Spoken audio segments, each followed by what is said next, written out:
Grand Rising, or whatever time of day it is you're watching me. Welcome to Revolution Sundays with yours truly, Dr. H.E. Green Sr. Let me know if you can see and hear me well. Let me know if you can see and hear me well. I am so thankful and grateful to be with you on today. Let me know if you can see and hear me well. And again, Grand Rising, or whatever time of day it is you're watching me. I'm so excited and delighted, honored and privileged to be with you on today. Let's see. Thank you. You can see and hear me well. Thank you so much. Almighty, we're thankful for this opportunity, this moment that is glorious, transcendent. Thank you for your guidance. Thank you for the revelation from the recesses of the infinite portals of eternal records. Thank you for truth. Thank you for love, peace, joy, and self-discovery. We pray again for your guidance, and we bless you by Yeshua's name, his way, his power, his consciousness. It is so, and so it is. Thank you so much. Thank you so much. Appreciate the feedback. Grand Rising to all of you, or whatever time of day, whether you're watching me live or in replay. Thank you, thank you, thank you, thank you. Continue to go manifest with me. Have some technology issues. It is this laptop that I use to stream. And I'm going to manifest a bigger, better, faster computer. Thank you, thank you, thank you, thank you, thank you, thank you. Finally got that out the way. Started about an hour before I was to stream and just having difficulty after difficulty. But nevertheless, we are here together. And I am so excited and delighted about that. Philippians 4:13, I can do all things through the Christ who strengthens me, the Christos. I want you to type it in the comment section. I can. I can. It's important for you to own as a part of your identity that I can. I can overcome. I can endure. I can manifest greater. I can rise above any storm, any situation, any circumstance. I can, because I'm in partnership with the divine. I'm in partnership with infinite awareness, infinite intelligence. I'm in partnership with the source. I'm in partnership with the word of truth. Come on, type in the comment section and speak it out loud. I can. I can. It is important that you know that you know that you know that you know that I can. Because there are times in our lives where evidence appears to present itself in such a way that tells us what we can't do, but we never own I can't. We always own I can. Even if we have to navigate through something, go through something or navigate around something, I can. Make that the hallmark of your life to know that I can. There is an access to a power that empowers you with an I can. And now unto him that is able to do exceeding abundantly above all that we ask or think, according to the power that worketh in us. I want you to type it in the comment section. I am powerful. You see, I am powerful, and that's why I can. I am powerful. Everybody who's watching and listening to me now is a powerful spirit being, not of this planet. Your physical body is constructed within this simulation, within this matrix, within this three-dimensional field. But you and I are spirit beings, divine spiritual beings who are not from this dimension. You to type it in the comment section. I am powerful. Then I want to encourage you in this moment now to own it. Own the power by speaking, I am powerful. Come on, speak it loud. I am powerful. Think about your finances and say, I am powerful. Think about any potential bills that you may be facing and say, I am powerful. Think about something that has shown up in your world as an obstacle and speak to it from your belly. I am powerful. Speak to it from your innermost being. I am powerful. Oh my goodness.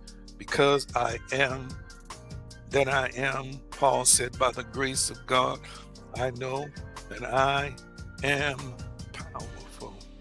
Oh, I feel that. Can you feel that? Can you sense that? Do you know that? Are you embracing that? There's an energy that's flowing. There's a presence that's flowing right now in the confirmation. Every time you make that statement with conviction, every time you make that statement in knowing, there's a presence, there's an anointing, there's a grace that's given to you to expand capabilities. There's a grace that's given to you. The empowerment takes place when you declare and decree and know who and what you are as a powerful spiritual being. I am powerful. So powerful. By permission of the Creator, by permission of God, by permission of the source, I am powerful.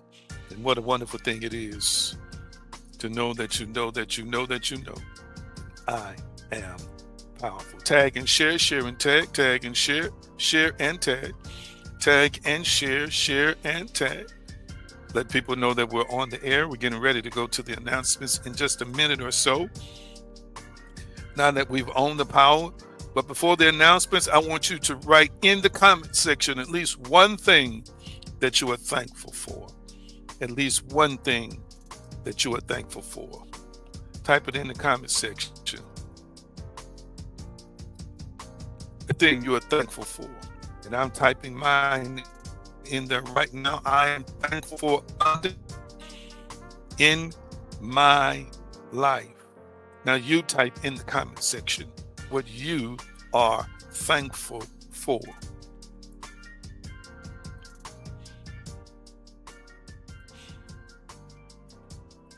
I am thankful for abundance in my life. Let's see, Hillary says that she's thankful for abundance of love. Beautiful. She says, I am thankful for guidance. Kamisha, thank you so much. Anyone else want to share what you are thankful for today? Thank you, thank you, thank you, thank you. We are thankful to God, the creator, the source and sustainer. We are thankful for the life we live. We are thankful for the things that we have access to. Anybody else want to type in the comment section, share in the comment section what you are thankful for? Let's see. Linda says, I am thankful for life. Thank you so much. Our resident therapist, Pastor Jerry Cotton, says, I am thankful for peace in my heart. Wonderful, wonderful, wonderful. Kamisha says, my significant other says he's thankful for each other, life, and growth. Awesomeness. Awesome. Wonderful, wonderful. Thank you so much for sharing today what you are thankful and grateful for. Our resident mystic, Wesley Turk, says, thankful for family with like minds. Wonderful. What a powerful thing it is to find your tribe and vibe with it. To find your tribe and vibe with it. To vibe with your tribe is blessing, is empowerment, is strength. Strength, unity. What a glorious thing it is. Krista says, I am thankful for peace of mind. Wonderful, wonderful. Thank you all for sharing today the things that you are thankful and grateful for.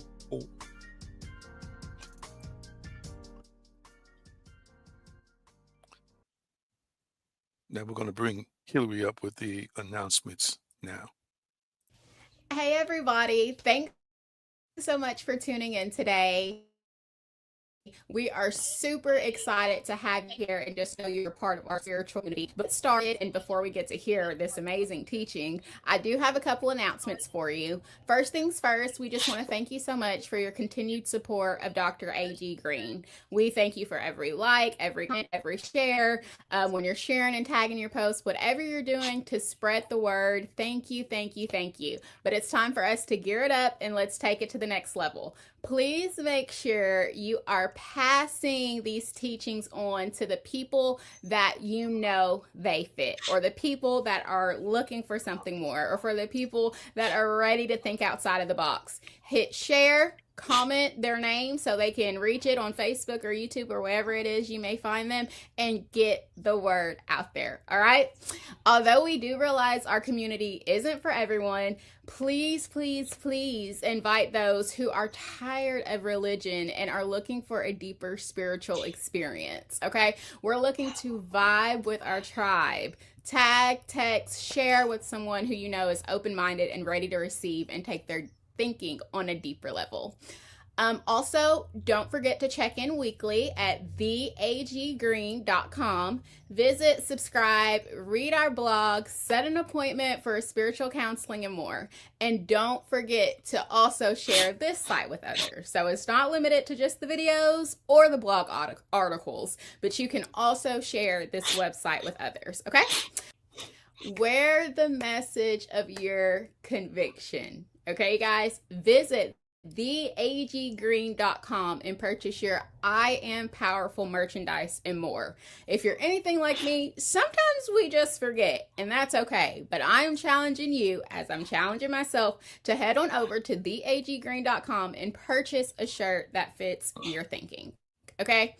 As we are shifting our focus toward developing our spiritual community, please, please, please make sure you look into our Patreon. Patreon will be the key centerpiece. Make sure you join in as a member. In the upcoming months, Dr. A.G. Green will be sharing high-level teaching that will only be on paid tiers. Right now, we're getting it for free, but the high-level stuff, we're going to have to subscribe and pay for, and that's okay. So make sure you get over to Patreon right now if you want to stay connected and be exposed to more. Join Revolution Inc. today, which once again is on Patreon. The Shifting Reality blog series is also on Patreon, and you must at least be a free member to read it. As you read it, we encourage you to please share it. It has the power to create awareness from the intellect and transform the heart. Help spread knowledge and awaken consciousness. Consider our thoughts, feelings, and emotions are impacting reality. As you think, meditate, and pray, partner with us in the spirit by envisioning great growth and expansion for A.G. Green Now, Revolution Inc., and Dr. A.G. Green. Thank you so much for watching and listening and sharing, texting. Let's co-manifest unlimited things together. Until next time.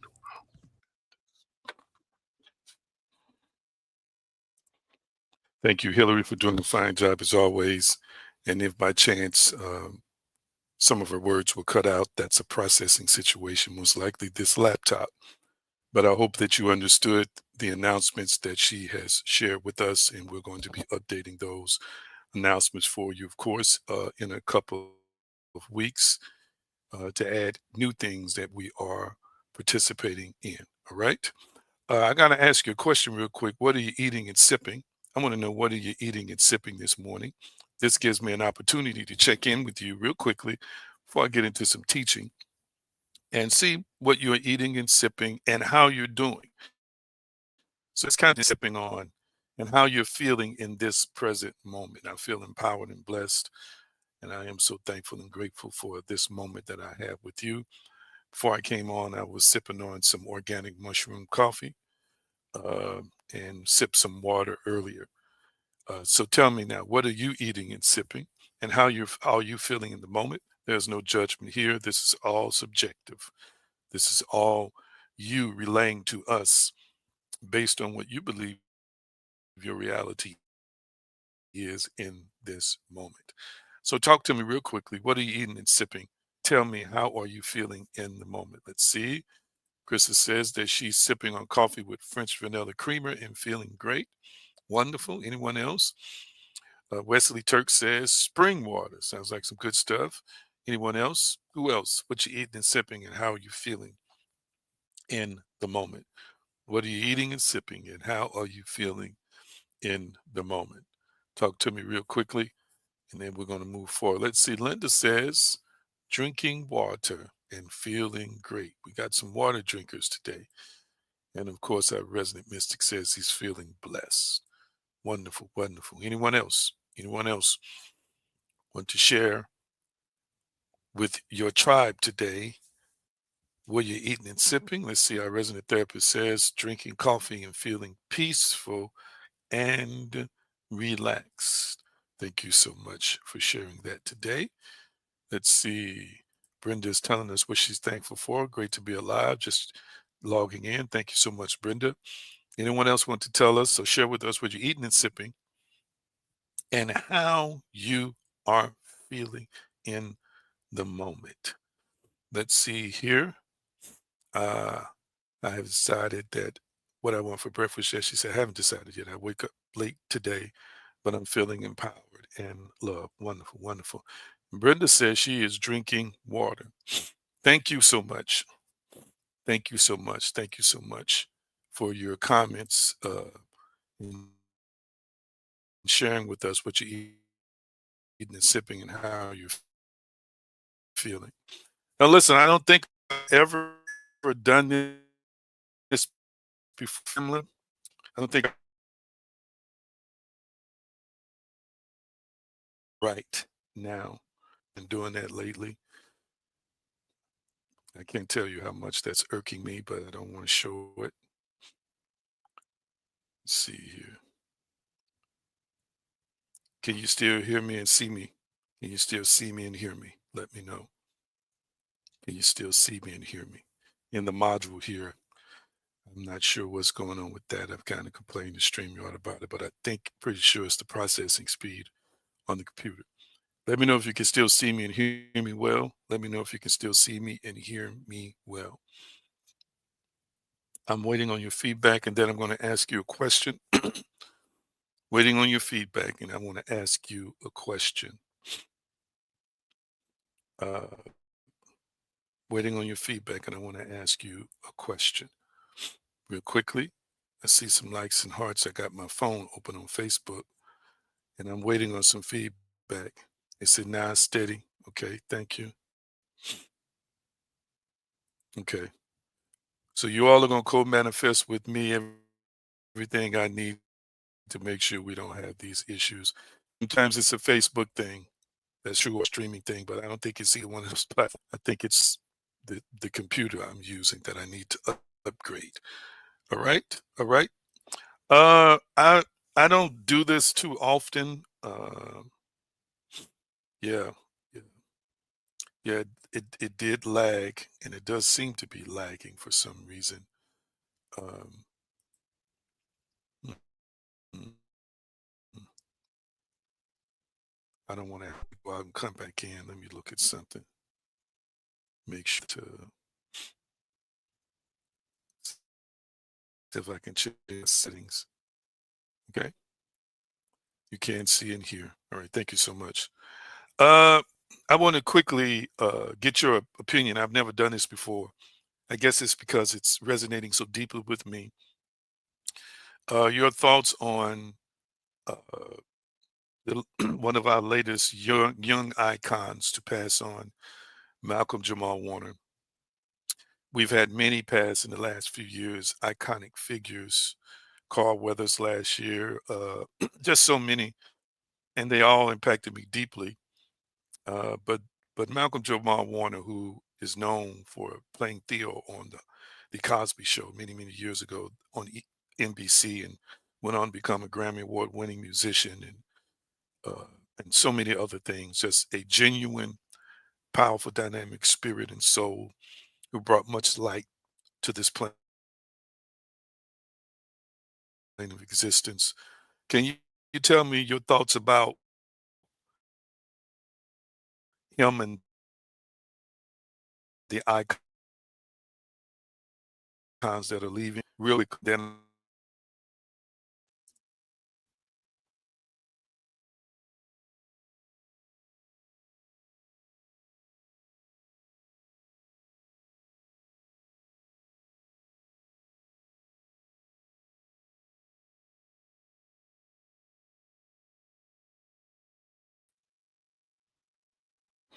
I'm back.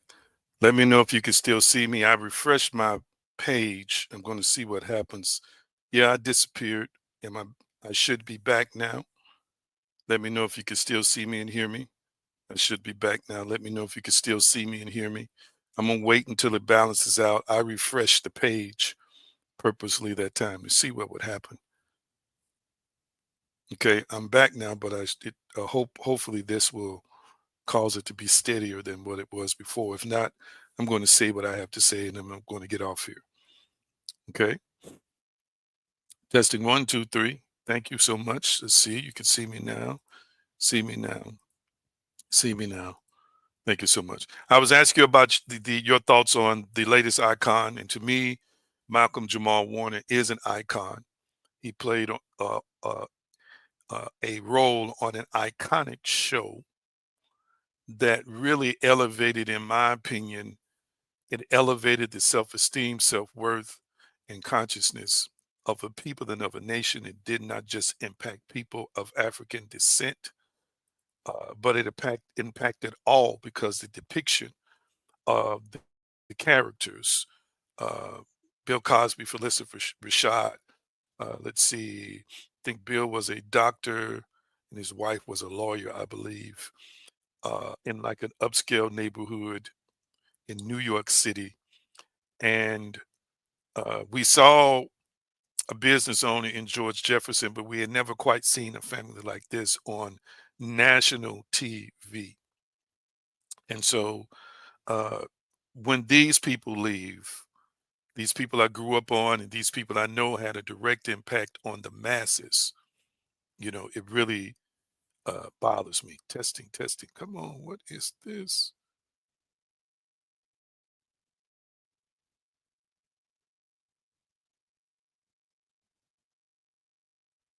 Testing 1, 2. I may have to log out and come back in. I may have to log out and come back in. This is irking my soul, people. This is irking my soul. One thing about me, I cannot stand for things not to work right. I'm just gonna be honest. I'm a perfectionist at heart. I've learned to kick back and chill out and relax in the last 45 years of my life. Maybe the last 2 to 3 years. I should correct that. Uh, but it really, really irks my soul. But real quickly, I want your feedback on the icons that are leaving, more specifically recently with Malcolm Jamal Warner and how that has impacted you and what these people meant to you. So, real quickly, if you don't mind, summarize that in the comment section for us. We'll put your comments up. I just want to see how these people have impacted you, and kind of if you have any opinion of what it means moving forward. And I found out from a recent article that there are a lot of people who watch shows from the 80s and 90s. From what I understand, there are more people watching shows from the 80s and 90s than they are watching current shows. I find that to be very, very interesting. And the article was saying a lot of it had to do with the quality of the presentation of those particular shows. Nevertheless, I just want to just feel your pulse today as to how the depths of our icons are impacting you. All right, real quickly, I'm waiting for it to come up to into the comment section, and then I'm going to finish my teaching on the self construct, and we're going to be moving into faith for the next several weeks. All right. So, real quickly, how is the departure of our icons impacting you? Let's see. A resident mystic says the way we leave Earth, I believe, are is a part of our soul contract. All right. Wonderful. Anybody else? Anybody else? Anybody else? Your comments on Malcolm Jamal Warner's transition and, of course, the departure of many icons in the last few years. We're talking about bedrock. How could I put this? Foundational people, trailblazers. People who are a part of a first or a part of an early group of pioneers doing things in the industry, not just him, but others transitioning off the scene. I just kind of wanted to see how, what your opinion was about that real quickly. So we've got a resident mystic who gave us his opinion. Anybody else want to share? If not, I'm going to move into the teaching for today. I want my assistants to prepare themselves. Proverbs 23:7a. We want to put that up on the screen. All right. Anyone else? Thank you so much for sharing on today. Let's see. The Cosby Show brought a sense of family that as a child growing up in one parent home gave me hope that family is there for those of us who don't really have it. Powerful. Very, very, very, very powerful. And yes, there are a lot of negative stereotypes about people of African descent, and it starts with our families. And yes, they projected and presented an image of a family. That family wasn't perfect. They were had dysfunction like everybody else, but there was love, there was knowledge, there was wisdom, there was skill, and then there was a reflection of ourselves in that family. And as he said in his comment, which I think is wonderful, for those who desired family or had a desire to uh, believe in a greater aspiration of family, you could see that in the Cosby Show.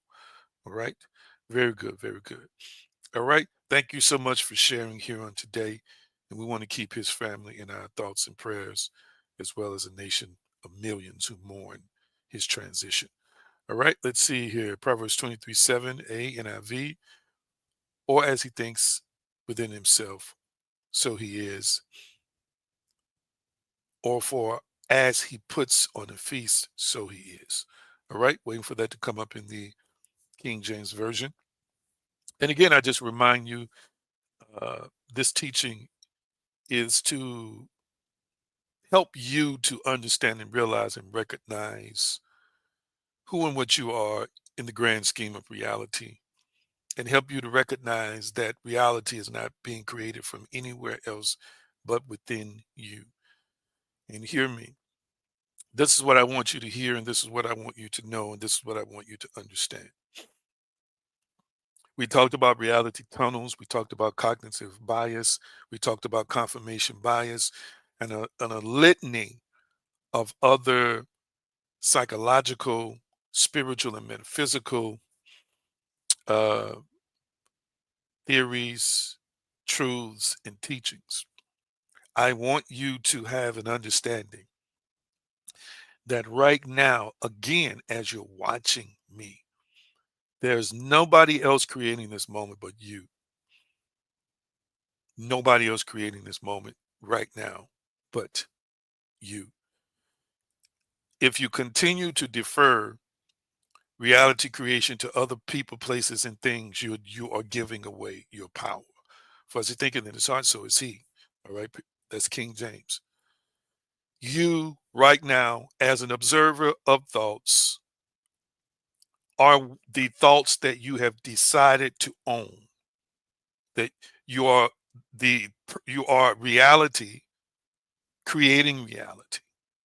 So many times we think we are looking at reality through natural eyes or through maybe mental processes or mental senses or through the five senses. But in essence, you are reality. And you are reality that is continuing to create reality. And again, I've shown this from science, I've shown this from spirituality, I've shown this from psychology, I've shown this from sociology. We talked a little bit even about the social construction of reality. We talked about a myriad of things. And if you're just joining, you really should, before these videos are deleted, go down the timeline. You can't go back 2 months anymore because Facebook is deleting them automatically every 30 days now. But many of them are still up on YouTube. It'll help build the case, uh, and you help provide you some congruence to help you understand where we are today in terms of these stages and phases of this teaching. But I want you to understand the power of your faith, and the power of your beliefs, the power of your core beliefs, and how they are showing up every day in you as reality. I want you to type in the comment section, I am reality. Type that in the comment section. I am reality. I want to quickly touch on today, and I don't know what number in the installment of teachings this is. A resident therapist keeps up with that. But I want to talk today about how the self construct affects reality creation. Recently, I talked about the self as a process, not a person. The self as a process, not a person. Maybe I'll touch on that. The self as a process, not a person. The self as a fluid process, not a person. And then I'm going to get into one of the last points I'm going to make before I give you a few more tips uh, on how to improve and enhance your self construct. Okay. Philosopher Daniel Dennett refers to the self as the center of narrative gravity, not an object, but an organizing principle. And of course, Buddhist psychology sees the self as a non self, a temporary aggregation of thoughts, memories, sensations, and desires. Sam Harris, a neuroscientist and philosopher, says the self is a story we tell ourselves. I want you to understand that you are fluid. Okay, this is part 6. Thank you, sir. You are fluid. You are in the process now of becoming. I'm going to say it again. You're fluid and not fixed. This is powerful, family. I want you to type in the comment section. Type this in the comment section. I want you to type in the comment section. Type this principle. Make sure I word it for you correctly. I want you to type in the comment section that I am fluid, F-L-U-I-D, not fixed. I am fluid, not fixed. I am fluid, not fixed. Type that in the comment section. Now, I don't want to belabor this point too much. And let me put this quote up here. The self is not a solid thing, but a stream of consciousness shaped by biology, culture, and choice. Shaped by biology, culture, and choice. So check this out.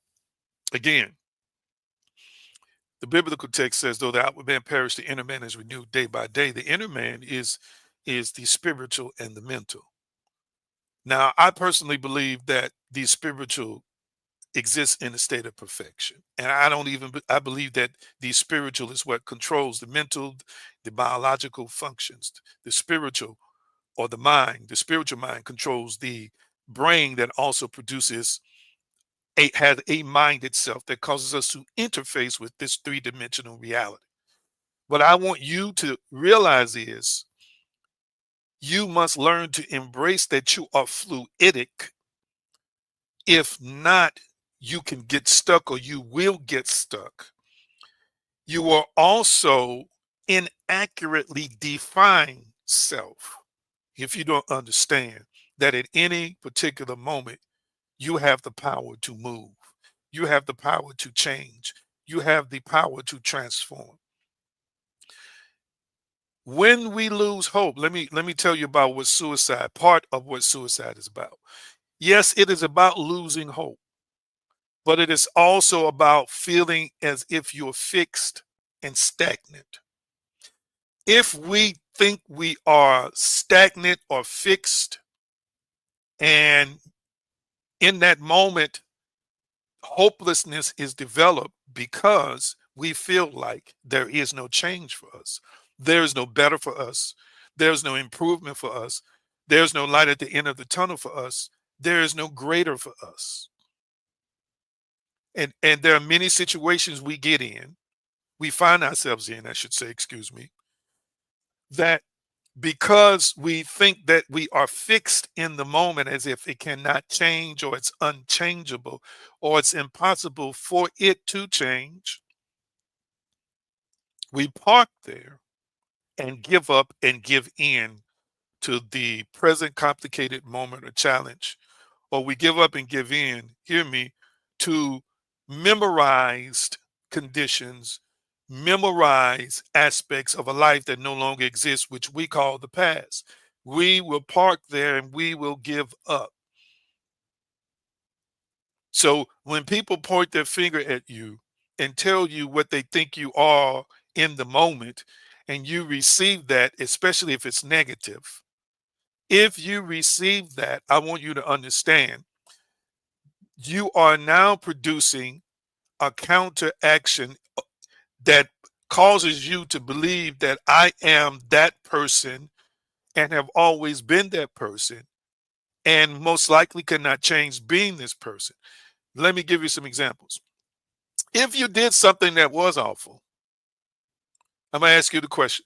If you did something that was awful, say you did something that was bad, are you still that awful person or deed that was done 5 years ago, 5 days ago, 15 days ago? That's a question for you. That's a question for you. Now, again, you are what you think, you are what you believe.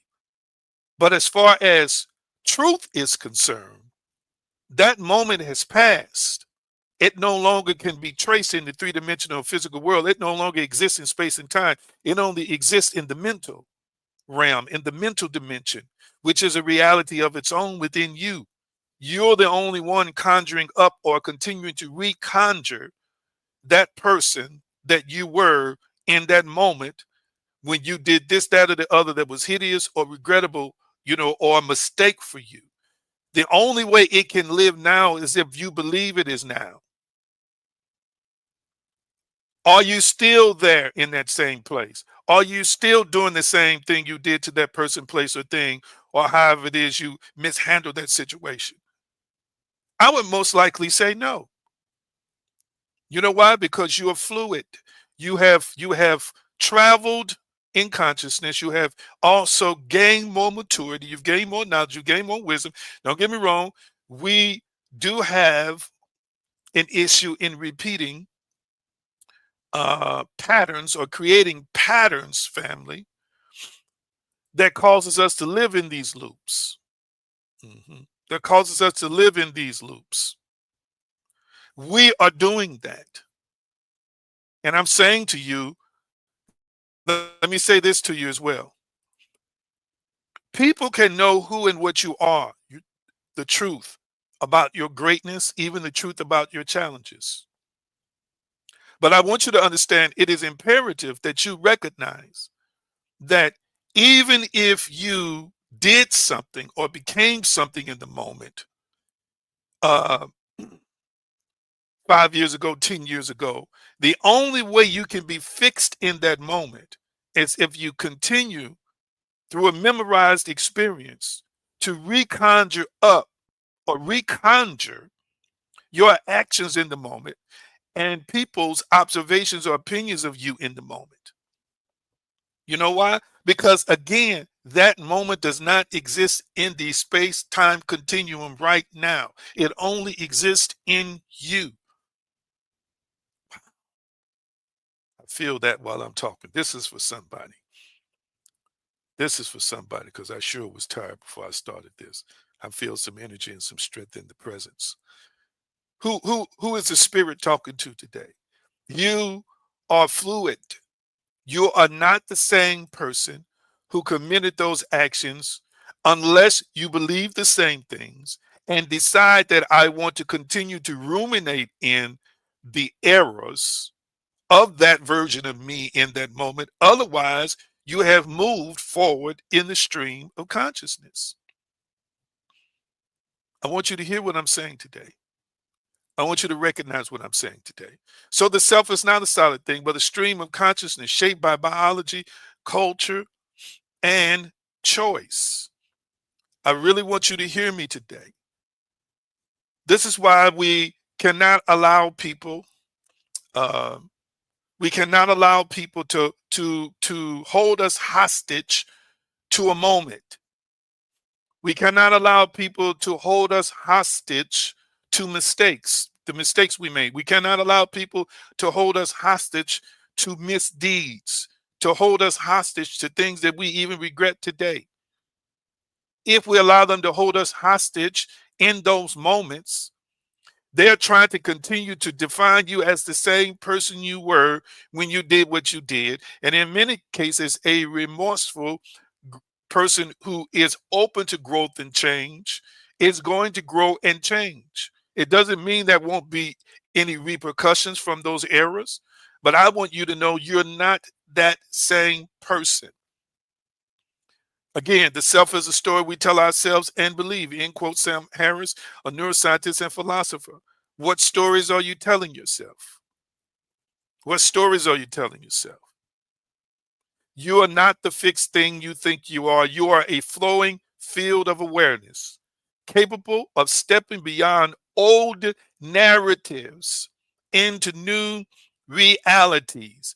Old narratives into new realities. You're capable of stepping out of old narratives into new realities. Ooh, I feel that one. Hear me. We are learning skills all the time. Once upon a time, there might be some people watching me. When you started driving, you may not have been able to change your tire, but since you have owned a vehicle, you may now know how to change a tire. Once upon a time, you may not have known how to properly wash clothes, but you learned and developed a skill now from a knowledge base that you can wash clothes now. Once upon a time, you didn't know how to be in a relationship. All right. Now you have studied the blueprint of what it means to be a good husband, the blueprint of what it means to be a good wife, the blueprint of what it means to be a good girl or boyfriend or girlfriend or fiance or whatever it is. You have evolved and grown through trial and error and research and study. Hear what I'm saying today. So if somebody's saying today that you're that same person you were 10 years ago, number one, it's never true. Even if you are regurgitating and reconjuring up old images, old definitions of self, there's still a dimensional aspect of you that has changed. Hear me.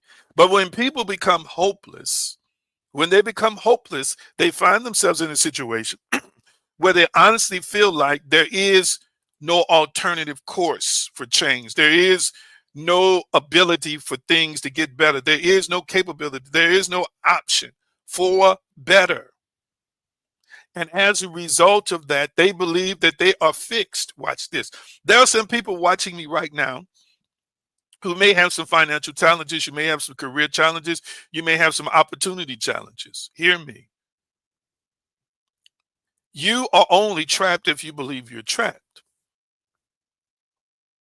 Wow. I'm going to say that again. You are only trapped if you believe you're trapped. You're only trapped if you accept somebody else's opinion about you being trapped. You're only trapped, hear me, if you continue to define yourself based on a linear system. Lord have mercy. Somebody help me today. I want you to continue to open your heart and open your mind to embrace the reality that you are fluid and not fixed. So, since you have been on this broadcast, if you have opened your heart and your mind up to these teaching and to these possibilities, and you're now ingesting and digesting and processing what I'm teaching, as you start to apply it, assimilate the information, and then apply the information, guess what happens? Mentally, you shift. Mentally, you change.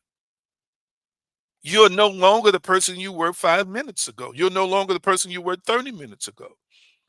Come on here, somebody. You could literally change instantaneously by just shifting a thought or shifting a belief or confronting a thought or confronting a belief. You can shift just like that. And as I've shared with you before, people mistake you for your outward appearance. Oh my goodness. I'm going to say it again. People mistake you for your outward appearance. They see the same you, as I have explained before, same head, same eyes, same nose, same lips, same face, same neck, same shoulders, same, other anatomical parts. And they just think because I'm seeing the same physical form, that I'm seeing the same mental form. It's not true. It's not true. And don't get me wrong, this body is a projection of us. This body is an extension of who and what we really are being projected, I believe, from some other place. Again, shaped and crafted by the persona that we created in this construct that we live in. But understand this. Just because a person looks the same on the outside does not mean they are the same on the inside. I need you to catch this. I need you to catch this. And this is where people are harshly mistaken. This is the superficial observation, the superficial uh, analysis that people practice every day. We call it judging a book by its cover. People are judging you because they don't understand that consciousness can shift at any moment. So just because you see the same body, you see me wearing the shirt I wore last week, you see me wearing the pants I wore 2 weeks ago, doesn't mean I am the same person. This is what it means to be transformed by the renewing of your mind. Transformation shifts consciousness. Transformation of the inner heart and the mind shifts your state of consciousness. Hear what I'm saying today. Every day you pick up something new, you are advancing somehow, some way in consciousness. You are shifting in consciousness. As you start shifting in consciousness internally, then the things around you externally will shift with you as you persist, watch this, in the new acceptance and new realization and new reality creation of the new knowledge and wisdom that you gain, and persist in it as a core belief and show up as reality every day, embodying this truth, embodying this new thing that you have apprehended, catch me, then the external has to align with the internal. It is a servant to you. It is there to support you. Who am I talking to today? Who is the Spirit speaking to today? Which brings me to my next point. How the self-construct affects creation. And remember, I've showed you through experiments, so forth and so on, double slit, from where they extracted the observer effect and all that. I'm not going to get into all that today. But I want you to understand, when you change the construct, you change your life. Type in the comment section, when I change the construct, I change my life. Type that in the comment section. When I change the construct, I change my life. Type that in the comment section. When I change the construct, I change my life. When I change the construct, I change my life. Your life is going to be changed when you change the construct. If your self-construct concept, is, hear me real clearly. And again, we have talked about faith, creating positive and negative things. We have talked about the observer, observing the subatomic particles with intention, and the subatomic particles responded to the intention and attention of the observer, which were the scientists in this particular experiment. Again, we've talked about faith from the spiritual to the metaphysical, and I'm getting into it a little bit deeper in the upcoming weeks, how it impacts matter, space, and time. I want you to understand real clearly, family, that when you change the construct, you do change your life. Hear me. If your self-concept is, I'm always struggling, then your attention, decisions, and even opportunities will bend to fit the mold. Hear me, family. This is not magical thinking. It's neuropsychological filtering. Again, it's confirmation bias. It's your reticular activating system. I'm going to say it again. If your self-concept is, I'm always struggling, then your attention, decisions, and even your opportunities will bend to fit the mold. This is what is bothering me. This information is readily available every day. There's nothing else, nobody else, again, creating this or interfering with this. It's you, family. It's you. And your brain participates. I've shown you through studies. I've shown you through data. I've shown you through facts that your brain participates. The reticular activating system in psychology calls the confirmation bias, also known as cognitive bias. Your attentions, your decisions, and even your opportunities will bend to fit that mold. So if you say that I'm always struggling or always struggle, family, If you say that I always struggle, then guess what you bring into your world? Guess what shows up in your world? Situations will bend to show you that you always struggle. And this is what we do because we're superstitious and we're misinformed and we've misinterpreted stuff and we don't understand the creation of certain things as it relates to duality, the system of duality, so forth and so on. And you're creating an enemy or a nemesis. You're blaming on the devil, evil spirits, demons, and everything else. And it's you. It's you who are the most powerful creator in your own life, who as a spirit is allowing the mind, the persona, to craft and construct a reality where you always struggle, and therefore stuff shows up in your life where you always struggle. I had a situation happen to me just yesterday on Saturday with a client, and had an opportunity to be blessed through the transaction. The transaction didn't go through, and I don't want to get into that. I'm still working on the case. But immediately that old software tried to start running in the back of my mind, family.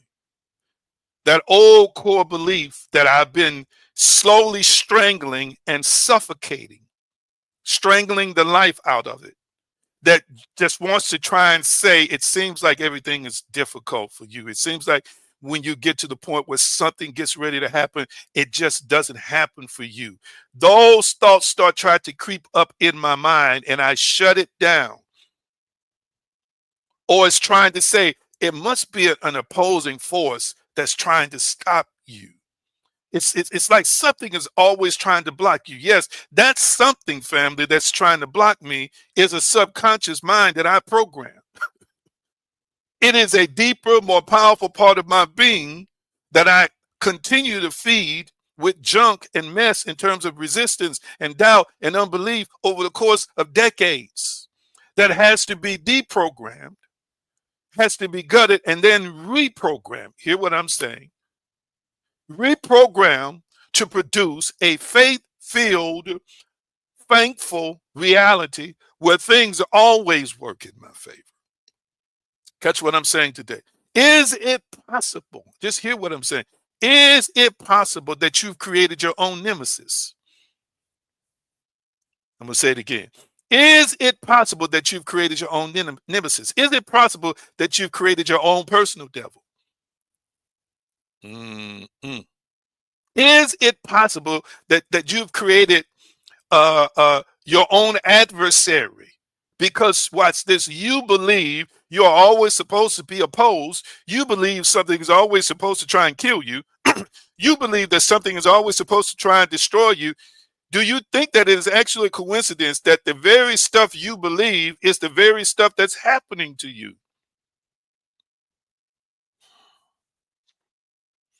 I feel something. Thank you for the likes and hearts on Facebook. Keep them coming.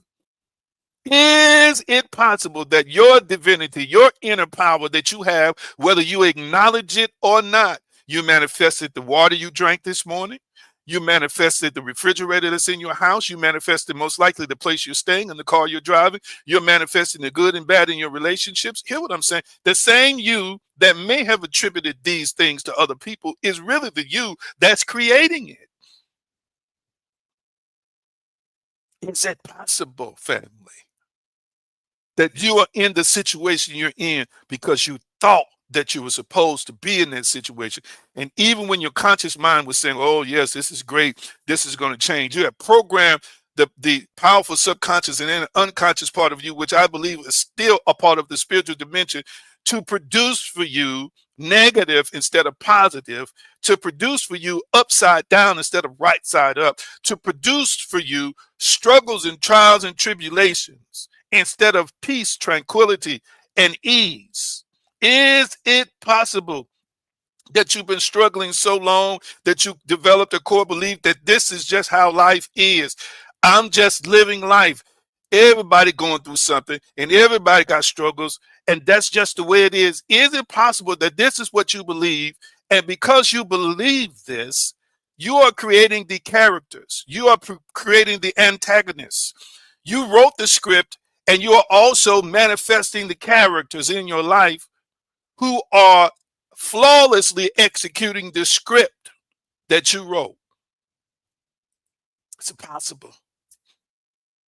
It's not a coincidence that you got what you want and you got what you didn't want, because you believe both. Hear what I'm saying today.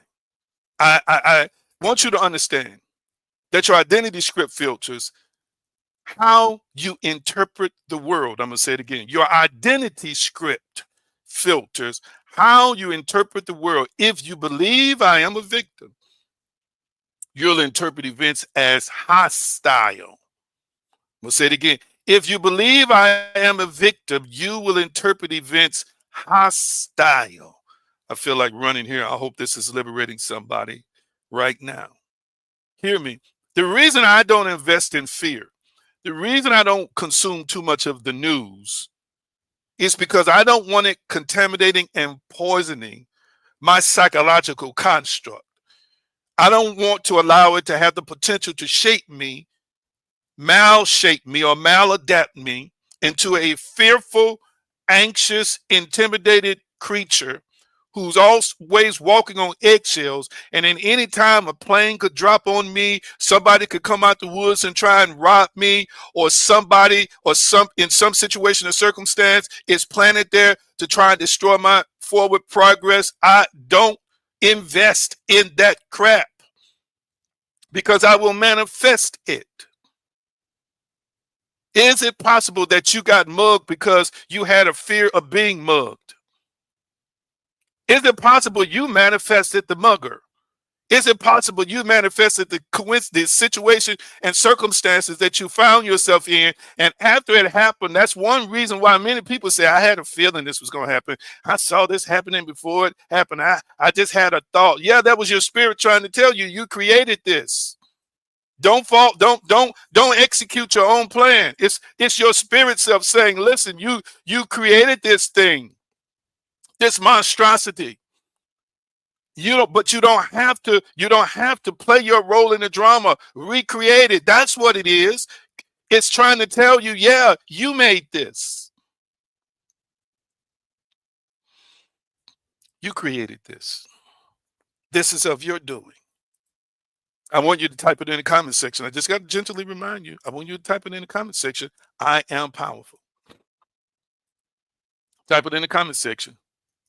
I am powerful. I am powerful. Come on, type it in the comment section. I am powerful. Reason why I want you to type it in the comment section is because I just want to gently remind you, real gently, real nice, sweet, and gently remind you of how powerful you are. That's all I want to do.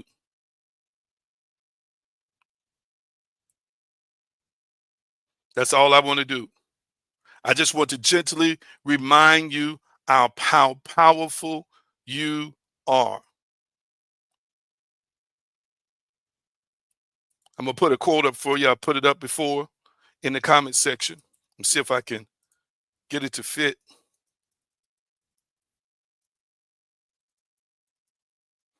See if I can get it to fit. M-I-R-A.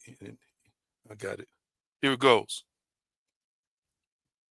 Putting it up in the comment section real quickly. It's coming up now. Pinwheel turning. Here we go. Look at this. Marianne Williamson. Our deepest fear is that we are powerful beyond measure.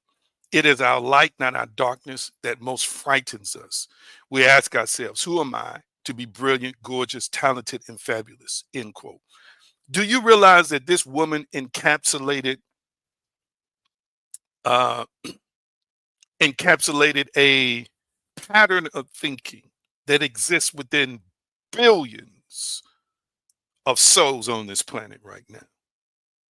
We are so invested in something else outside of us being powerful or more powerful than us. And as a result of that, we've created a codependency on that entity that we've created, that being that we've defined. I need y'all to catch me. That conceptual framework of divinity, of what God is, so forth. We have invested so much in a devil or an evil spirit and sinister enemies until even when people try and tell you you're powerful, you resist that you're powerful. Because if you own that you're really powerful, then it will enlighten you or empower you or liberate you to the point to help you to understand that you have had control all along. And if I've had control all along and I own this, that means I haven't done the best job with it. Or if I've had control all along, what does that say about my conceptual framework of what I believe a divine being is to me? What about Yeshua's role in my life? I've been taught to be powerless and only powerful when it's convenient. Hear what I'm saying today. But people have a fear that if I own this truth, it makes me well responsible. Watch this. If I own this truth, I won't know who I am anymore. Did you catch what I just said? I'm going to say it again. People have a fear of owning this truth and not knowing who they are anymore. Some people have taken on the identity of a bunny rabbit and they love it. They love having two wide eyes, looking out the corner of their eyes all the time on behalf of a predator, and they love running, fight, flight, or freeze. Not even the fight part of the response, but flight or freeze. They have been taught that this is the role you play in this earth. And you're dirt and you're useless and you're evil and you're corrupt and only God can save you and only God has power and this, that, and the other, not knowing that you're one with that divine being, that you're permitted to operate in this power and this presence. Hear what I'm saying today. And there's a fear that people legitimately have that they might be powerful, that they honestly might be able to control their destiny, that they honestly might not have to grovel and beg and plead anymore. Who am I if I am really all of that? It frightens people. It frightens people to think that they are more light than darkness because you've been taught for so long that you're darkness. Oh my goodness, somebody help me today. Somebody help me today. Somebody help me today. It frightens people. Hear me. Yeah, you failed some tests, but you're still brilliant. Oh, I can't be brilliant because I can't do this and I'm not good at math and I'm not this and I don't know how to answer all these questions. No. You're still brilliant. It frightens people that you might actually be gorgeous. Hear me. You can be light-skinned and gorgeous. Hear me. You can be chocolate and gorgeous. Come on now. You can be thick and gorgeous. Hear what I'm saying today. You can be obese and gorgeous. Come on now today. But somehow society's standards have taught you not to love yourself because of certain labels that it places on you.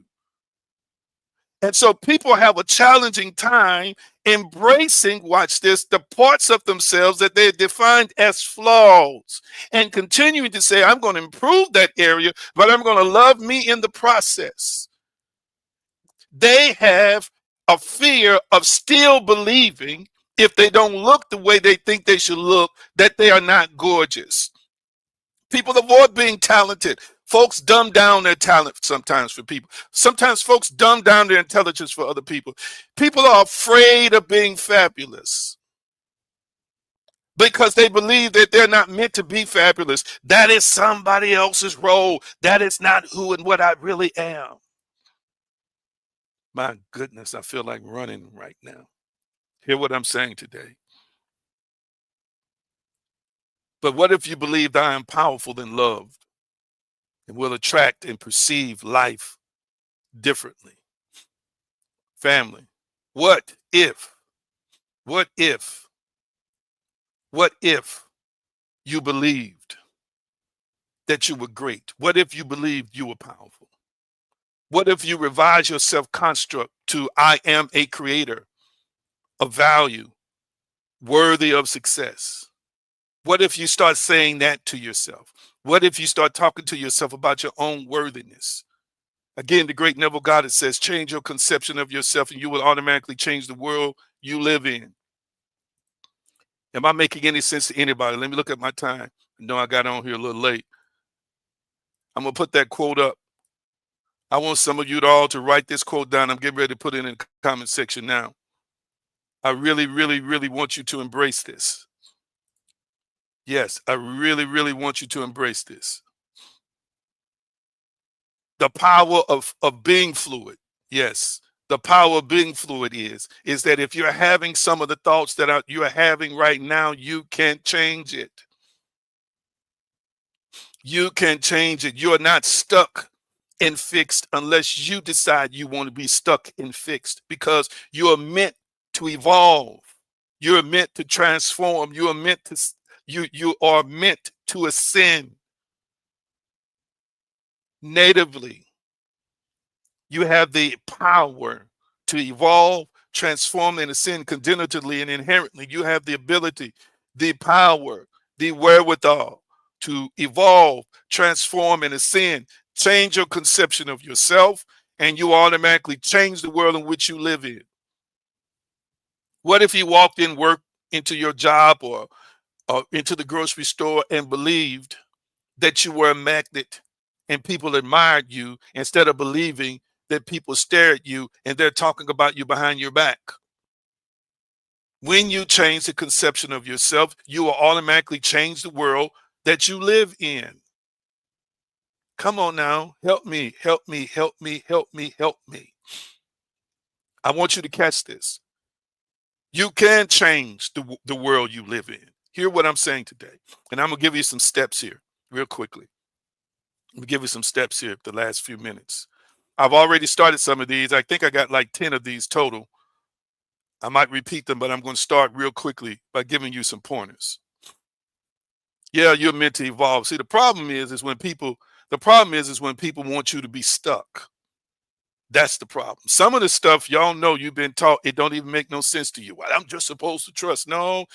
The creator is going to be pretty lucid and clear about things. It's muddled up because some of this stuff is not God, it's not the creator, it's not the source, it's us. It's our persona that has created certain texts and expectations and so forth and so on.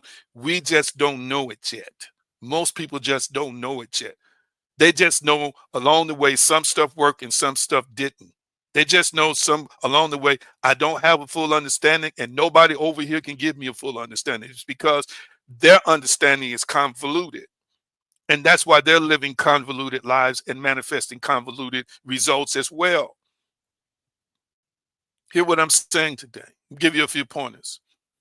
How to break free from and alter and change a construct. I talked about this. I'm going to go through these first 5, and then I got another 5. Observe the inner dialogue. Again, what do you say about yourself daily?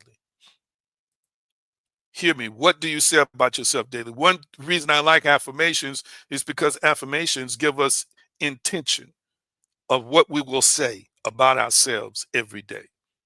Seriously, what do you say? Do you say that you look in the mirror and say that you're lumpy? Do you look in the mirror and say I don't like my ears? Do you look in the mirror and say I'm handsome? Do you look in the mirror and say I'm intelligent? Do you look in the mirror and say, oh, I done just been through so much stuff and I'm just a tired, worn down soldier? What are you saying to yourself every day? Are you observing what you say? Number 2. So number 1, observe the inner dialogue. Somebody can record these. Number 2, challenge inherited beliefs. I talked about this. Are they true or simply repeated? Now, inherited beliefs are things we receive from family, okay, and things we receive from society. Some of you all, again, you're passing on cultural things. You have a cultural expectation about relationships. You have a cultural expectation about what is successful and what isn't successful. You have a cultural relationship expectation, definition of what love is, a family definition of what love is. You also have cultural beliefs, again, about finances, about faith, about family. Is it possible that you should not be carrying out some of these cultural beliefs, some of these inherited beliefs? Is it possible that you now need to change some of what you believe? Number 3, Embrace neuroplasticity. Is somebody writing these down? Let me see. Let's see. Look like Linda's helping me here. Not yet. Somebody, number one, observe the inner dialogue. Maybe I could just put it up. Maybe I could just put it up. Let me see. I'm going to put it up.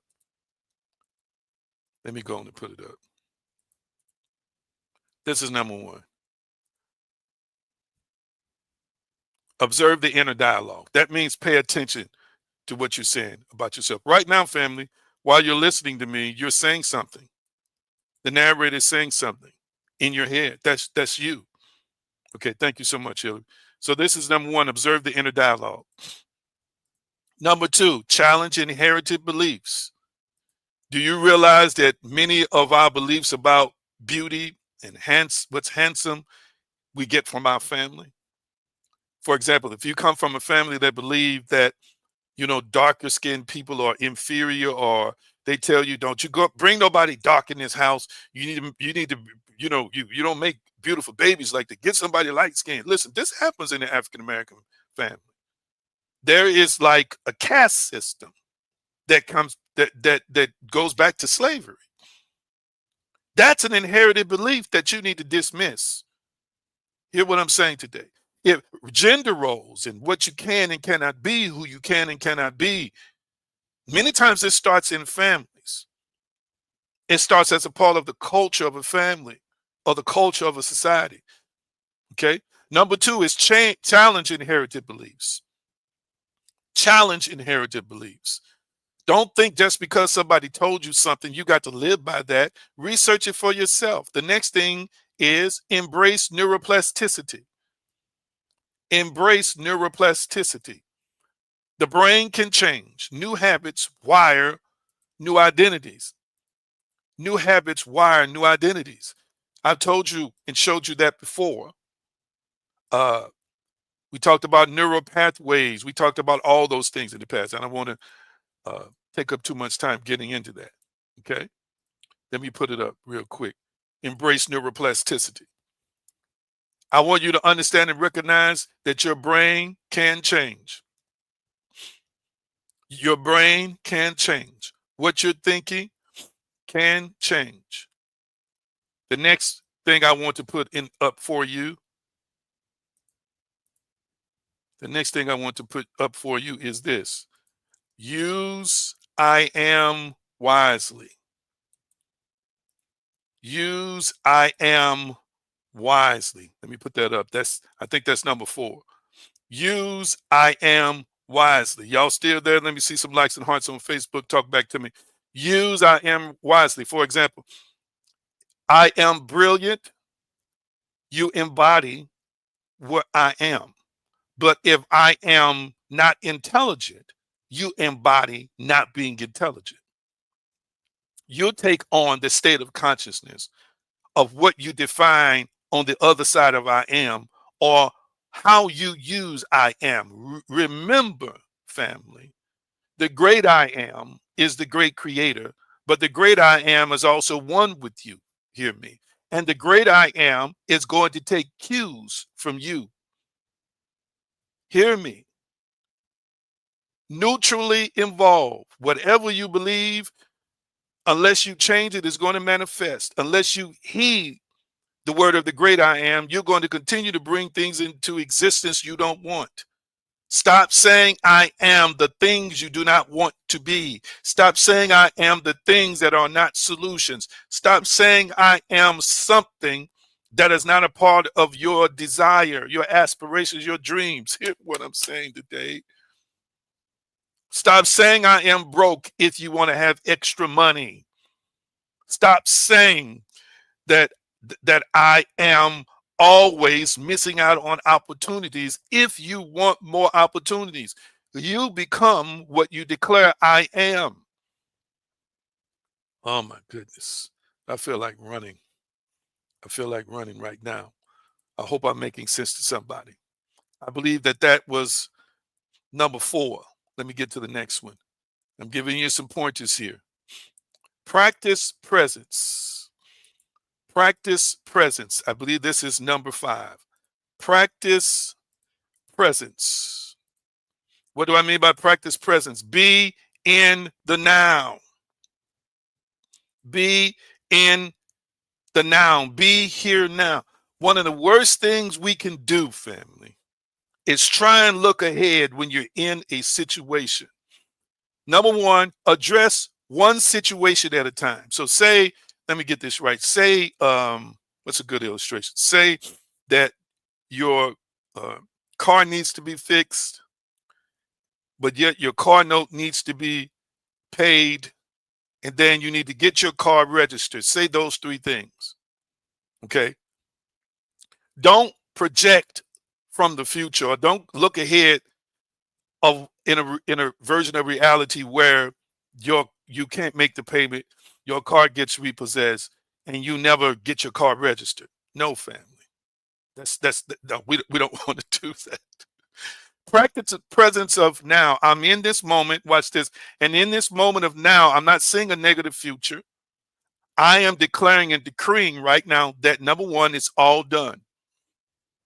So I'm going to end that moment, stay in that moment, not try and run away from it and see the worst. I am going to create a situation in the now where there's the best. Watch this. I'm not even going in the past where these situations did not work out for me. Don't go there. Stay here, present, right now. All right. Pray the outcome, meditate and imagine and visualize the outcome. Sense, feel, and know the outcome. Come on here. Go to bed at night, sing the car note caught up. You're happy because you're driving it and it's everything is in order now. Come on, I need you to hear what I'm saying today. This is what you see. This is how faith really works in the now, not dredging up a past where, oh, you lost this, you lost that, they had to come get it, whatever, you never were able to get it done and you end up having to catch rides. No, now, stay in the now. Practice the presence of right now. The presence of self, the presence of solutions, the presence of the Almighty right now in this moment. And it is done. It is completed. It is supplied. Ooh, I feel that one. I feel that one. Be here now. The past, unless it's a good past, that's the only time you want to visit it. And then, I don't know which one this is. Is this 6 I'm getting ready to give you? Is this 6 I'm getting ready to give you? I'm getting ready to give you another one. Get ready to give you another one. And then I'm going to be done here today. See if I got the right one for you. I'm scrolling. You might hear me scrolling over my notes. The next one is going to be, okay, here we go. Redefine I am. I'm going to put it up for you. Redefine I am. This is 6. Okay, thank you. Redefine the I am. Now, family, affirmations are both creations and manifestations. I'm going to say it again. Affirmations are both creations and manifestations. Okay. Affirmations are both creations and manifestations. I am peace. I am growing. I am more than I appear to be. Another affirmation that I've shared with you before that you still should be using today. Every day, in every way, I am getting better and better. Hear me, family. Every day and every way, I am getting better and better. So you got to redefine your I am. I am, watch this. If you keep saying I am brokenhearted, then you're going to continue to feel brokenhearted. If you keep saying I am just behind time, guess what you're going to feel like? That you're continually behind time. If you keep saying I'm not qualified, if you keep saying I'm not lovable, guess what you're going to continue to manifest? People who show up in your life and don't treat you the way you ought to be treated and don't love you the way you ought to be loved. Oh my goodness. I need y'all to hear from what I'm saying today. So use affirmations daily. I want you to start practicing informing or practicing depositing or practicing controlling what you think, practicing what controlling what you imagine, and practicing controlling what you're speaking by creating these affirmations that redefine your I am. Oh my goodness. Am I making sense to anybody? And then look like I'm coming up on the last one right now. And this is related to what I just said. You're going to redefine yourself consciously. You're going to redefine yourself consciously. Let me put it up. You're going to redefine yourself consciously. Okay. And what that means is you're going to do this through faith, language like affirmations and how you speak, and love. Redefine yourself consciously. Now, how do I do that? Even if you don't understand the teaching that I just taught today, but you want to embrace it, you can say something like, I embrace and receive all of the teachings that Dr. Green released to me today. And I apply them appropriately and precisely to my life. And I am, watch this, abundance. I am love. I am joy. I am peace. I am happy. I am fulfilled. Hear what I'm saying today. You could start out declaring these affirmations, and the three-dimensional hasn't aligned yet with your state of consciousness. But this is where persistence continues to come in, because the more you say it, the more you change the conception of yourself. The more you say it, the more you change what you're thinking and how you're thinking about yourself. You will eventually become what you think, and then the world will eventually bend to the will of your thoughts and the will of your imagination and the will of your core beliefs. But at some place, you've got to learn how to redefine yourself consciously. Wow, am I making any sense to anybody? Talk back to me. So in redefining myself, it's going to take, yes, some faith. Let me put it back up. It's going to take me, death and life is in the power of my tongue, and they that love it shall eat the fruit thereof. Thou shalt also decree a thing, and it shall be established unto thee, and the light shall shine upon thy ways. It's going to be you having faith in the thing that you speak is reality. And I like love because love is unselfish. Love is not self-centered. Love doesn't feel threatened. Love doesn't feel used. Love doesn't feel overpowered. Love doesn't have an agenda except to love. Redefine yourself. If you're bitter, as love. If you're having problems with forgiveness, define yourself as love. If you're having problems supporting people, even when they didn't support you, but you feel an unction to support them, redefine yourself as love. And I want you to know that if you use these steps that you saw put up on the screen in the comments section, you're going to begin to see powerful, powerful changes in your personal life.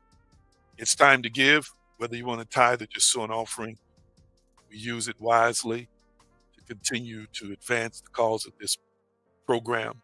Tell me quickly, and if you have any questions, I'll take them at this time. How you feeling about the teaching today? How's it impacted you? And if you by chance have a question, I don't mind taking 1 or 2 questions as well, because I want to make sure that you understand the things that I have been teaching. Here they are, look like all of them. Observe the inner dialogue, challenge inherited beliefs, embrace neuroplasticity, use I am wisely, practice presence, redefine the I am, and redefine yourself consciously. Thank you so much, my Krista. These are the ways that you improve and change your self construct, family. Talk to me real quickly. How has this teaching impacted you? And if you have any questions, please put them in the comment section. Let me pray for you. Almighty, I thank you for everybody who's listening. And we are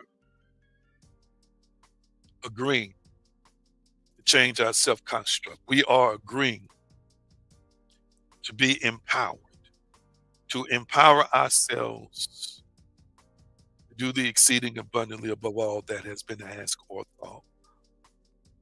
Thank you for alignment with spiritual principles and spiritual truths, changing the conception of ourselves so that we might change the world that we live in. By Yeshua's name, consciousness, power, and way. It is so, and so it is. Make sure you write down these 7 steps right here, real quickly. Write down the 7 steps. These are practical steps, family. So I don't just like to just go over material and not give you solutions. These are practical steps. If you practice them every day, family, every day, you're going to see results. Okay? Right? Linda says, powerful, life-changing message. Thank you so much. I'd like to appreciate you. Wesley says, wonderful message. Thank you, sir. Krista says, great message, feeling uplifted and empowered. Wonderful, wonderful, wonderful. I'm going to put the 7 things back up here again so that you can see. I want you to have solutions that are applicable for you. I want you to have solutions that you can apply, that you can work every day of your life. Are these 7 things applicable for you, or are they applicable? Can you see yourself working these things? Talk back to me in the comment section. What do you say? Temple computers? What is a temple computer? What is a temple computer? That's funny. Do you see some things here you can apply on the list? You can really apply all 7. Take these notes, revisit them every day until they become solidified as a part of who and what you are. No, it's a Dell computer. It's just old and needs to be replaced. I've had problems with it really from day one. So, but nevertheless, I'm manifesting a better one. It is so, and so it is. All right? These things, I want you to rehearse. I want you to practice it. I want you to put it to use in your life. Okay? Yes, thank you, sir. I'm fluid, not fixed. Absolutely. People want to define personhood and being a person as something that is fixed. No, person is fluid. We are fluid beings, intellectually, mentally. We are fluid beings, consciously, always accessing and tapping into either lower streams of consciousness or higher streams of consciousness.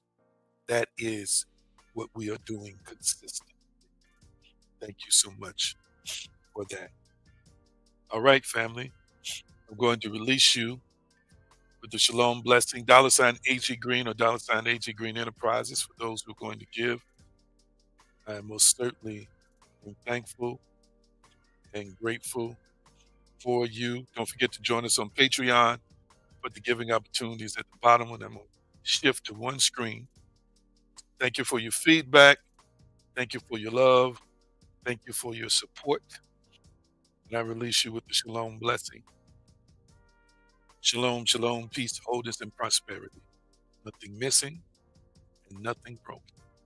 It is so, and so it is. Enjoy your day.